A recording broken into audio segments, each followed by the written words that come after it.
All right, what's going on, everybody? Today I want to talk about basically the Premier League's final day of fixtures. Going to talk about a couple of teams, really, and what are my expectations for these handful of teams going into the off season, and what do I see them doing in the following season, basically. So basically, we're just going to get the obvious stuff out of the way, such as Liverpool are the champions. No surprise there. We've known this for months. It's not really a big deal. Nothing to speak on. They're the champions. We knew this was going to happen.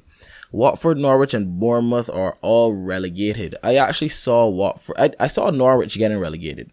We all saw this coming. You didn't make a single signing coming into the Premier League season. What did you expect? You think it's going to be a rollover? You think you're just going to finish in the top 10 or the top 15 that easily? No, it's not going to work that way. You need to make some provisions. You need to make some signings so that you can keep up. This is not the championship. You know what I'm saying? Watford, listen, when you switch managers as often as they did in a single season, especially when you're already a struggling team, that's going to happen. That is expected. And I don't want to say it's well deserved, but you have to expect that that's going to happen when you switch managers that often and your team isn't stable. And Bournemouth, haven't really watched much of Bournemouth this season, haven't been following that much either. All I know is that Nathan Ake, he's not going to be a championship player. Somebody's going to buy him. He's not going to be in the championship. That's not going to happen. He's too talented. And Man United and Chelsea take the remaining Champions League spots as Leicester fall to 5th. I kind of saw that happening, with not so much with United taking that Champions League spot, but with Leicester falling to 5th.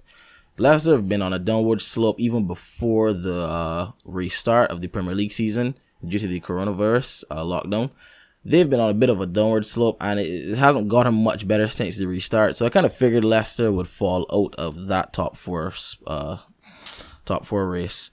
And Arsenal finished 8th, barely. What a season they have had, and that's not a good thing. Terrible. As an Arsenal fan myself, I'm only 21 years old, and that's been the worst season I've ever witnessed from Arsenal. I heard that at one point Arsenal finished 10th. I wasn't alive to see that happen, but this is the worst I've ever seen Arsenal finish a season, basically. But yeah, so what does all this mean for next season? Well, for Chelsea and Man United, this is good news, obviously, because of that Champions League revenue, But I think more importantly, simply being in the Champions League plays a big role in United's rebuilding phase, because that's just another determining factor in the players they're going to attract. You know what I mean? Like, anybody they want to sign is well, we have Champions League football, and obviously that makes any player want to sign for a certain team. It helps. And for Chelsea, just trying to add the final touches to their squad in hopes of making a title run very soon. To me, Chelsea's team is already very good, as we can see. They just need one or two more pieces, probably some more bench pieces, and they could easily make a title run. Do I think United will do big business in the transfer market this season? I don't think they're going to bring in 4 or 5 players, as people have been saying that they needed during the middle of the season when United were doing very badly. Everybody was saying they need 5, 6, 7 players. Ferdinand and all those guys were saying they need a ton of signings. Now everyone's just no, this United team is good. You know what I mean? But I'm not trying to get into all that. Do I think they will make a bunch of signings? I don't think they will, but I can see them getting 1 or 2 big names, which would cement their place as regulars in the top 4 again. You know what I mean? With that being said, though, it's been reported that Dortmund have turned down a $90 million bid for Jadon Sancho from United. However, it seems like fans are still confident, even if they don't get Sancho, that Champions League football is enough to bring in other talent in the next 10 weeks of the window. So I don't think they're going to go crazy if Sancho doesn't sign for them, because they believe now that they're in the Champions League. They can still bring in big names. Chelsea, on the other hand, have been Champions League regulars. I can't tell you the last time I've seen Chelsea out of the Champions League or the top 4. And despite their transfer ban in the previous season, along with a new manager and a very young squad, they still have beaten a lot of my expectations. I didn't expect them to play as well as they did this season, so props to them. I really didn't expect for them to do that well. And I don't see anything stopping them from doing big business this summer. They already have Timo Werner's signature. It's looking like Kai Havertz is on the way, and Sancho may still be on the radar for Chelsea. All of that, along with an already very good squad of Pulisic, Mason Mount, Giroud, and so on. And honestly, I can't even talking about everybody else doing pretty well.